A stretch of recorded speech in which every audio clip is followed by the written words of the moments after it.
It was nearly midnight when the office hallways had gone quiet, the hum of fluorescent lights filling the silence. In the far corner, the bathroom door stood slightly ajar, and inside, a woman leaned over the sink, sleeves rolled up, scrubbing a tiny shirt with hotel soap. Her hands moved quickly, but her eyes betrayed exhaustion. This was Emily, a single mother who had finished her shift hours ago but stayed behind, determined to send her son to school in something clean. The sink's harsh water splashed against her wrists, and she bit her lip, holding back tears that threatened to fall. She thought she was alone, that no one would notice her desperate routine, until the door opened. A man stepped in, dressed in coveralls, pushing a mop bucket. She stiffened, embarrassed, whispering an apology as if she'd been caught stealing.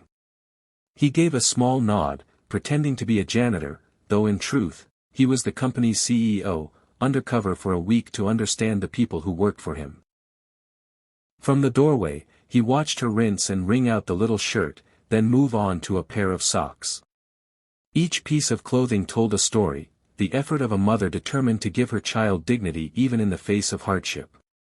In that quiet, vulnerable moment, he saw more than an employee, he saw sacrifice, strength, and love carved into the simplest act. And it stirred something deep inside him he hadn't expected. Emily kept her eyes lowered, wringing the small shirt as though she could squeeze the shame out of it. She spoke quickly, trying to explain before he asked. "I don't have a washer at home," she said softly. "The laundromat takes money I don't have. So I come here, after my shift. It's the only way my boy has clean clothes for school." Her voice cracked, but she forced a smile, as though her situation were nothing unusual. The man with the mop stayed quiet, but his silence drew more words out of her. She told him she worked double shifts, sometimes missing dinner with her son just to keep the lights on. Rent was always late, groceries were counted one by one, and every month felt like a fight she was barely winning. She apologized again, as if cleaning her child's clothes was some sort of offense. What struck him most wasn't her struggle, it was the way she spoke about her son. Every hardship was framed as a choice she gladly made for him. "He deserves better than this," she whispered, folding the damp shirt neatly on the counter. "Even if it means I go without." There was no complaint in her tone, only quiet determination. Standing there, he realized she hadn't asked for anything, not pity, not help, not even understanding. She was simply doing what mothers do, carrying the weight of the world so her child could feel light, if only for a day. And that, he thought, was real strength. For a long moment, he just stood there, mop in hand, watching her gather the damp clothes into a plastic bag. Something shifted inside him. All the reports he read in board meetings, profit charts, efficiency graphs, turnover rates, suddenly felt hollow compared to what he was seeing right in front of him.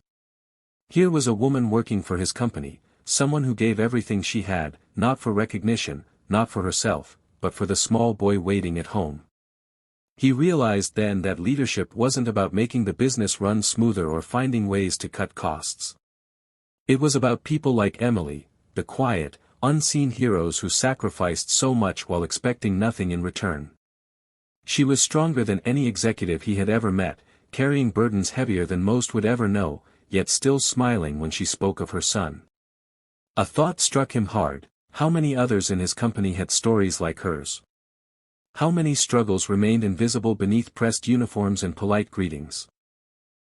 He had spent years chasing growth charts, but in this single moment he understood, true growth came when people were cared for, when dignity and compassion weren't extras but essentials.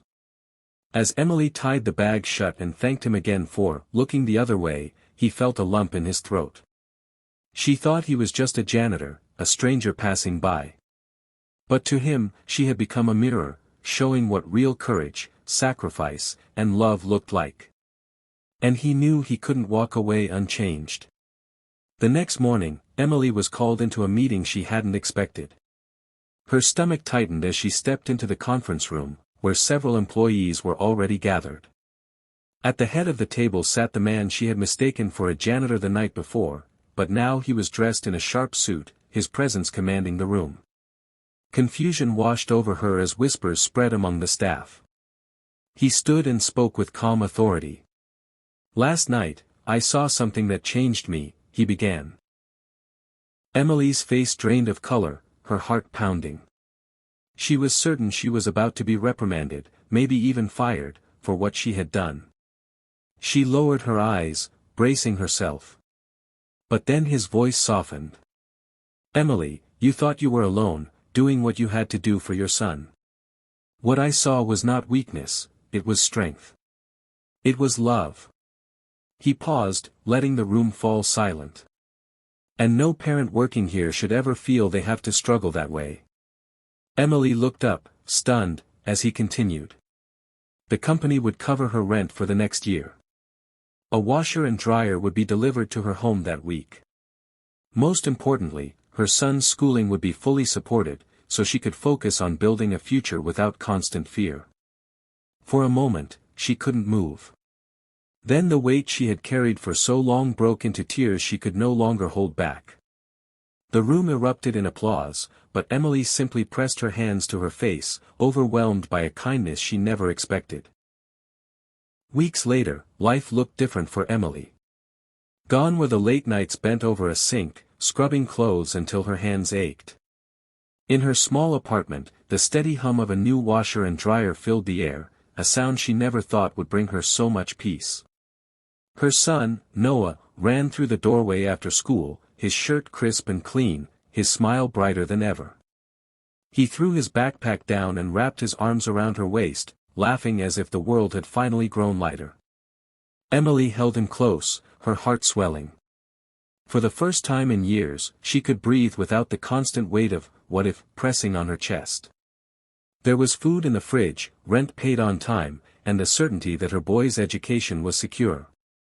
She still worked hard, because that was who she was, but now her fight wasn't about survival. It was about building a future. From a distance, the CEO occasionally checked in, careful not to intrude. He watched the way Emily carried herself now, her shoulders lifted, her smile unforced. What had started as a hidden moment in a bathroom sink had become a turning point, not just for her, but for him too. As the sun dipped low, Emily sat beside her son at the table, helping with his homework. She whispered a quiet thank you to the universe. Sometimes, she realized, it only takes one act of compassion to turn a story of struggle into a story of hope.